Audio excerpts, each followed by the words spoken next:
Welcome to the Slop Temple. We pray this video helps. You already have the essentials: access to IIT Madras resources and a basic math and programming background. First, set up Python 3. 8+, Jupyter, Pandas, NumPy, and scikit-learn. Once done, clone a template repo and open a notebook. Next, pick a concrete dataset and write a one-line problem statement plus a metric such as accuracy or RMSE. Do this now so you can iterate quickly. Having the environment and goal aligned saves hours later. Now focus on the middle work where most gains happen. Start by cleaning data. Impute or drop missing values, cap outliers, and ensure correct types. Then engineer features, one-hot encode categories, scale numeric columns, and add interactions that reflect domain knowledge.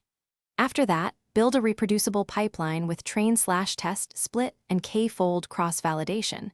Tune hyperparameters using grid or random search. Make sure to log experiments and save best model artifacts so you can reproduce and compare. To finish, validate your chosen model on a holdout set and report the metric with confidence intervals.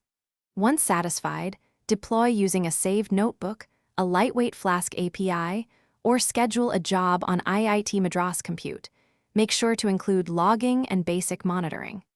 If something breaks, first check for data leakage or schema mismatches between training and production. Also verify label drift and retrain if distributions shifted. This single check often resolves. Thanks for watching. Consider subscribing if we helped you.